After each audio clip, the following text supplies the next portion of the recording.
ಇವತ್ತಿನ ಕಾರ್ಯಕ್ರಮವನ್ನು ನನಗೆ ತುಂಬಾ ಸಂತೋಷ ಆಗುತ್ತೆ. ಯಾಕೆಂದ್ರೆ ಟ್ರಸ್ಟಿನ ಒಂದು ಒಗ್ಗಟ್ಟಾಗಿ ಕೆಲಸ ಮಾಡುವಂಥದ್ದು 2019ರಿಂದ ನಾನು ನೋಡ್ತಾ ಇದ್ದೀನಿ. ನಾನು ಒಕ್ಕಲಿಗರ ಸಂಘದ ಅಧ್ಯಕ್ಷ, ಕ್ಷೇಮಾಭಿವೃದ್ಧಿ ಟ್ರಸ್ಟಿನ ಅಧ್ಯಕ್ಷನಾಗಿ 2019ರಿಂದ ಕೆಲಸ ಮಾಡ್ಕೊಂಡ್ ಬರ್ತಾ ಇದ್ದೀನಿ. ನಮಗೆ ಒಂದು ಸಂತೋಷ ಆಗುತ್ತೆ. ಯಾಕೆ ಅಂದ್ರೆ ನಮ್ಮ ಜನಪ್ರಿಯ ಶಾಸಕರು ಯಾವ ಜನಾಂಗನ ಆಗಿರ್ಲಿ, ನಾನು ಮುಂದೆ ಬರ್ತೀನಿ, ನಾನು ಮುಂದೆ ಕೆಲಸ ಮಾಡ್ಕೊಡ್ತೀನಿ ಅಂತ ಹೇಳಿದ್ರು. ನಮ್ಮ ಒಕ್ಕಲಿಗರ ಸಂಘದ ಇವತ್ತು ನಾವು ಒಕ್ಕಲಿಗರ ನೆಲಮಂಗಲ ತಾಲೂಕಲ್ಲಿ ಸುಮಾರು 80,000 ಜನ ಇದ್ದೀವಿ. ಒಂದು ಕುಂಟೆನೂ ಸಹ ಜಾಗ ಇಲ್ಲ, ನಮ್ಗೆ ಒಂದು ಆಫೀಸು ಸಹ ಜಾಗ ಇಲ್ಲ. ಇವತ್ತು ಅಂತ ಪರಿಸ್ಥಿತಿಲಿ ನಾವಿದ್ದೀವಿ. 100 ಎಕರೆ ಜಾಗ ಹೊಡಿಕೊಂಡಿದ್ರು. ಇವತ್ತು ನಮ್ದೊಂದು ಚೌಟ್ರಿ ಇಲ್ಲ, ನಮ್ದೊಂದು ಆಫೀಸ್ ಇಲ್ಲ. ಅದನ್ನ ನಮ್ಮ ಶಾಸಕರಿಗೆ ಹೇಳಿದ್ಕೆ ಫಸ್ಟ್, ಅಣ್ಣ ನೀವು ಚೌಟ್ರಿಯನ್ನ ಕಟ್ಟಿ ಜಾಗದಾನ ಮಾಡಿ, ನಾನು 1 ಕೋಟಿ ರೂಪಾಯಿ ನನ್ನ ಸ್ವಂತ ಹಣದಿಂದ ಕೊಡ್ತೀನಿ ಅಂತ ನನಗೆ ಘೋಷಣೆಯನ್ನ ಮಾಡಿದ್ರು. ಮಾತಾಡಿದಂತ 1.5 ತಿಂಗಳು 2 ತಿಂಗಳ ಒಳಗಡೆ ಇವತ್ತು ನನಗೆ 2.5 ಕೋಟಿ ರೂಪಾಯಿನ ನಮ್ಮ ಕ್ಷೇಮಾಭಿವೃದ್ಧಿ ಟ್ರಸ್ಟ್ಗೆ ಅಮೌಂಟ್ ಅನ್ನ ಹಾಕಿದ್ದಾರೆ. ಇವತ್ತು ನೀನು 12 ಕೋಟಿ ರೂಪಾಯಿ ಚೌಟ್ರಿಯನ್ನ ಕಟ್ಟಬೇಕು ಅಂತ ಮುಂದೆ ನಿಂತ್ಕೊಂಡು ಭರವಸೆಯನ್ನ ಕೊಟ್ಟಂತ ನಮ್ಮ ಶ್ರೀನಿವಾಸ್ ಅವರಿಗೆ ನಮ್ಮೆಲ್ಲರ ಪರವಾಗಿ ಅವರಿಗೆ ಜೋರಾದ ಚಪ್ಪಾಳೆಯನ್ನ ಕೊಡ್ಬೇಕು ಅಂತ ಹೇಳ್ತಾ ಇದ್ದೀನಿ.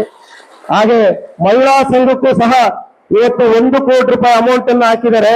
ನೀವು ನಮ್ಮ ರಾಜಣ್ಣವರು ಸಹ ಮುಂದೆ ನಿಂತು ಪಾಪ ಅದನ್ನ ಖಾತೆ ಮಾಡಿಸೋದಕ್ಕೂ ಸಹ ಓಡಾಡಿ, ಈಗ ಬರ್ಬೇಕಾದ್ರೆ ನಮ್ಮ ಅಧ್ಯಕ್ಷರು ಗಣೇಶಣ್ಣ ನಾವು ಎಲ್ಲ ಮಾತಾಡ್ಕೊಂಡ್ಬಂದು ಅದು ಶೀಘ್ರದಲ್ಲಿ ನೀವು ಖಾತೆಯನ್ನ ಮಾಡ್ಕೊಡ್ಬೇಕು, ನೀವು ಕೆಲಸವನ್ನ ಸ್ಟಾರ್ಟ್ ಮಾಡಿ ಅಂತ ಹೇಳಿದ್ರು. ನಮ್ಗೆ ತುಂಬಾ ಸಂತೋಷ ಆಗುತ್ತೆ. ಈ ತರ ಒಂದು ಕೆಲಸವನ್ನ ಮಾಡಿಕೊಟ್ರೆ ನಾವು ಸಹ ನಮ್ಮ ಮಹಿಳಾ ಅಧ್ಯಕ್ಷರಿರ್ಬೋದು, ನಾವು ಅಧ್ಯಕ್ಷರಿರ್ಬೋದು, ಮುಂದೆ ಹೋಗೋದಕ್ಕೆ ನಾವು ಕೆಲಸ ಮಾಡೋದಕ್ಕೆ ನಾವು ರೆಡಿ ಇರಬೇಕು ಅಂತ ಹೇಳಕ್ಕೆ ನಾನು ಇಷ್ಟಪಡ್ತೀನಿ.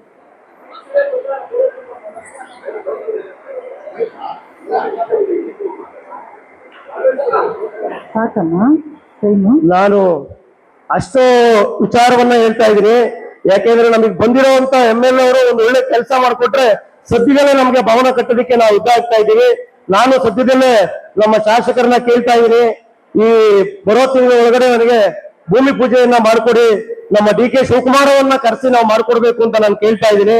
ಅವರು ಸದ್ಯದಲ್ಲೇ ಪ್ಲಾನ್ ಎಲ್ಲ ಮಾಡ್ಸೋಣ ಅಂತ ಹೇಳಿದ್ರೆ ನಾನು ಸಹ ಪ್ಲಾನ್ ಎಲ್ಲ ಮಾಡಿಸ್ತಾ ಇದ್ದೀನಿ, ರೆಡಿ ಮಾಡಿಸ್ತಾ ಇದ್ದೀನಿ ಸದ್ಯದಲ್ಲೇ. ಯಾಕೆಂದ್ರೆ ನಮ್ಗೆ ಅಷ್ಟು ಮುಂದೆ ಬಂದಾಗ ನಾವು ಕೆಲಸ ಮಾಡ್ಕೊಡಕ್ಕೆ ನಾವು ಹೆಮ್ಮೆ ಅಂತ ಇರಬೇಕು. ಇವತ್ತು ಮಹಿಳಾ ಅವರಿಗೆ ನಿನ್ನೆ ಒಂದು ಗೊಲ್ಲಳ್ಳಿ ಗ್ರಾಮ ಪಂಚಾಯಿತಿ ಎಲ್ಲೂ ಒಂದು ರಂಗೋಲಿ ಕಾರ್ಯಕ್ರಮವನ್ನ ಯೋಚನೆ ಮಾಡಿದ್ರು, ರಂಗೋಲಿ ಕಾರ್ಯಕ್ರಮದ ಆಯೋಜನೆಯನ್ನ ಮಾಡಿದ್ರು. ಆ ಮನೆಗೆ ಯುಗಾದಿ ಹಬ್ಬದಲ್ಲಿ, ಶಿವರಾತ್ರಿಯಲ್ಲಿ ರಂಗೋಲಿ ಬಿಡ್ತಿದ್ರ, ಆ ತರ ಪ್ರತಿಯೊಂದನ್ನು ಗೊಲ್ಲಳ್ಳಿ ಗ್ರಾಮದಲ್ಲಿ ಒಂದರಲ್ಲಿ 312 ರಂಗೋಲಿಯನ್ನ ಬಿಟ್ಟು ರಂಗೋಲಿಯಲ್ಲಿ ಫಸ್ಟ್, ಸೆಕೆಂಡ್, ಥರ್ಡ್ ಪ್ರೈಸ್ ಅನ್ನ ಕೊಟ್ಟು ಸಾಮಾನ್ಯ ಬಹುಮಾನವನ್ನು ಪ್ರತಿಯೊಬ್ಬರಿಗೂ ಬಿಟ್ಟಿರೋರಿಗೆ, ಹೆಣ್ಣು ಮಕ್ಕಳವರಿಗೆ ನಮ್ಮ ಗೊಲ್ಲಳ್ಳಿ ಗ್ರಾಮ ಪಂಚಾಯಿತಿಯಲ್ಲಿ ಪ್ರತಿಯೊಬ್ಬರಿಗೂ ಹೆಣ್ಮಕ್ಳಿಗೆ ಕೊಟ್ಕೊಂಡು ನೆನ್ನೆ ತಾನೇ ಮುಗಿಸ್ಕೊಂಡ್ಬಂದ್ರು.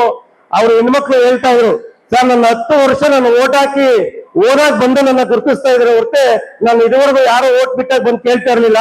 ನನ್ನ ಮನೆ ಹತ್ರ ಬಂದು ನೀವು ರಂಗೋಲಿ ಬಿಡಿಸಿ ನಮ್ಗೆ ಮಾಡ್ತಿದ್ದೀರಾ, ನಿಮ್ಗೆ ಧನ್ಯವಾದಗಳನ್ನ ಹೇಳ್ತೀನಿ ಸರ್ ಅಂತ ಅವರು ಹೆಣ್ಮಕ್ಳುಗಳೇ ಹೇಳ್ತಾ ಇದ್ರು. ಅದೇ ತರ ಇಡೀ ತಾಲೂಕಲ್ಲೇ ಮಾಡ್ಬೇಕಣ್ಣ ಅಂತ ಇಡೀ ತಾಲೂಕಲ್ಲಿ ಹೆಣ್ಮಕ್ಳ ಕೈಲಿ ರಂಗೋಲಿ ಕಾರ್ಯಕ್ರಮವನ್ನ ಆಯೋಜನೆಯನ್ನ ಮಾಡಿದ್ದಾರೆ.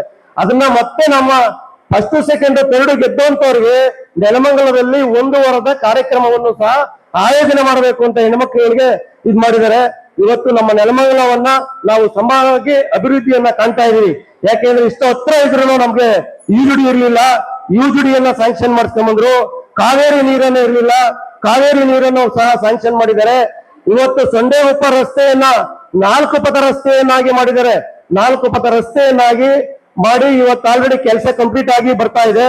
ನಮ್ಮ ಬೇಗೂರು ಗ್ರಾಮ ಪಂಚಾಯಿತಿ ವ್ಯಾಪ್ತಿಯಲ್ಲಿ ನಮ್ಮ ತ್ಯಾಮಗೋಲ್ಡ್ ಇಂಡಸ್ಟ್ರಿಯಲ್ ಏರಿಯಾ ರಸ್ತೆಯನ್ನು ಸಹ 4 ಪಥ ರಸ್ತೆಯನ್ನಾಗಿ ಮಾಡ್ತಾ ಇದ್ದಾರೆ.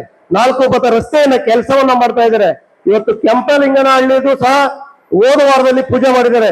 ಅದು ಸಹ 4 ಪಥ ರಸ್ತೆಯನ್ನ ಹಾಗೆ ಅಭಿವೃದ್ಧಿಯನ್ನ ಮಾಡ್ತಾ ಇದ್ದಾರೆ.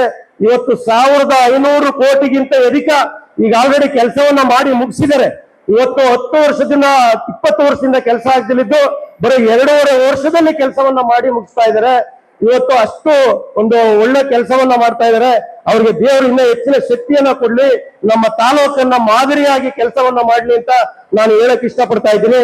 ಇವತ್ತು 4500 ಮಕ್ಕಳಿಗೆ, ಯಾರು 85% ಇಂದ ಮೇಲೆ ತೆಗೆದಿರುವಂತ ಮಕ್ಕಳಿಗೆ ಪ್ರತಿಭಾ ಪುರಸ್ಕಾರವನ್ನ ಗುರುತಿಸಿ ಎಲ್ಲ ಜನಾಂಗದ ಮಕ್ಕಳಿಗೆ ರಾತ್ರಿ 10 ಗಂಟೆ ಆಗಿರ್ಬೋದು ಒಂದೊಂದು ಮಕ್ಕಳಿಗೆ ಸಹ 5 ಗಿಫ್ಟ್ ಅನ್ನ ಕೊಟ್ಟು ನೀವು ಚೆನ್ನಾಗಿ ಓದ್ಬೇಕು ಮಕ್ಕಳೇ, ನಿಮ್ಮ ತಂದೆ ತಾಯಿಗೆ ಒಳ್ಳೆ ಹೆಸರನ್ನ ತರಬೇಕು, ನೀವು ಡಾಕ್ಟರ್ ಆಗ್ಬೇಕು, ಇಂಜಿನಿಯರ್ ಆಗ್ಬೇಕು, ನಿಮಗೆ ಏನಾದ್ರೂ ಸೌಕರ್ಯ ಫೀಸ್ ಅನ್ನ ಕಟ್ಟಕ್ಕಾಗಲ್ಲ ಅಂದ್ರೂ ಸಹ ನನಗೆ ತಿಳಿಸಿ, ನಾನು ಕಟ್ತೀನಿ ಅಂತ ಹೇಳಿ ನಮ್ಮ ತಾಲೂಕಲ್ಲಿ ಇವತ್ತು ಒಂದು ಒಳ್ಳೆ ಕೆಲಸ ಮಾಡ್ಕೊಂಡ್ ಬಂದಿದ್ದಾರೆ. ಇವತ್ತು ನಮ್ಮ ತಾಲೂಕಲ್ಲಿ SSLC ಇರ್ಬೋದು, PUC ಇರ್ಬೋದು, ಅವರ ಮಾಸ್ಟರ್ಗಳಿಗೆ ಹೇಳಿ ಇವತ್ತು ಒಳ್ಳೆ ರ್ಯಾಂಕ್ ನಮ್ಮ ತಾಲೂಕಿಗೆ ಬಂದಿದೆ. ಅದಕ್ಕೆಲ್ಲ ಸಲ್ತಕ್ಕದ್ದಾದಂತ ನಮ್ಮ ಸೀನಿಯರ್ನವರಿಗೆ ಮತ್ತೊಮ್ಮೆ ನಾನು ಹೃದಯಪೂರ್ವಕವಾದಂತ ಧನ್ಯವಾದಗಳನ್ನು ಹೇಳ್ತೀನಿ. ಇದೇ ತರ ನಮ್ಮ ಮಹಿಳಾ ಮಕ್ಕಳು, ಹೆಣ್ಣು ಮಕ್ಕಳುಗಳು ಒಟ್ಟಾಗಿ ಆ ಭವನವನ್ನ ಕಟ್ಟಲಿ. ನಾನು ಸಹ ನನ್ನ ಸ್ವಂತ ಹಣದಿಂದ 10 ಲಕ್ಷ ರೂಪಾಯಿಯನ್ನ ಆ ಚೌಟ್ರಿಗೆ ಕೊಡಕ್ಕೆ ನಾನು ಸ್ವಂತ ಹಣದಿಂದ 10 ಲಕ್ಷ ರೂಪಾಯಿನ ಕೊಡ್ತೀನಿ. ಅಕ್ಕನಿಗೆ ಖಂಡಿತವಾಗ್ಲೂ ಒಳ್ಳೆ ಕೆಲಸ ಮಾಡ್ಲಿ. ಎಲ್ಲ ಒಂದು ಒಗ್ಗಟ್ಟಾಗಿ ನಾವು 80,000 ಒಕ್ಕಲಿಗರ ಜನಾಂಗ ಇದ್ದೀವಿ. ನಾವು ಅಷ್ಟು ಮಾಡ್ಲಿಲ್ಲ ಅಂದ್ರೆ ನಮ್ಗಿಂತ ಶಾಸಕರಿದ್ದಾಗ ನಾವು ಬಳಸ್ಕೊಂಡಿಲ್ಲ ಅಂದ್ರೆ ನಮ್ಮಂತ ಮೂರ್ಖ ಯಾರು ಇರಲ್ಲ ಅಂತ ಹೇಳ್ಬಿಟ್ಟು ನಾವೆಲ್ಲ ಒಂದು ಸಂಘವನ್ನ ಮಾಡ್ಕೊಂಡು ನಾವೆಲ್ಲ ಒಗ್ಗಟ್ಟಾಗನ. ರಾಜಕೀಯಕ್ಕೋಸ್ಕರ ನಾವು ಮಾಡ್ತಾ ಇಲ್ಲ, ರಾಜಕೀಯ ಮಾಡುವಾಗ ರಾಜಕೀಯ ಮಾಡ್ಕೊಳ್ಳೋಣ. ನಮ್ಮ ಜನಾಂಗಕ್ಕೆ ಒಳ್ಳೆ ಕೆಲಸ ಆಗ್ಬೇಕು, ಒಳ್ಳೆ ಮಾಡ್ಬೇಕು ಅಂತ ನಾನು ಅನ್ಕೊಂಡಿದ್ದೀನಿ. ಈ ಬಂದಿರುವಂತ ಎಲ್ಲ ಹೆಣ್ಮಕ್ಳಿಗೂ ಹೃದಯಪೂರ್ವಕವಾದಂತ ಧನ್ಯವಾದಗಳು ಹೇಳಿ ನಾನು 2 ಮಾತು ಮುಗಿಸ್ತೀನಿ. ಜೈ ಹಿಂದ್, ಜೈ ಕನ್ನಡ.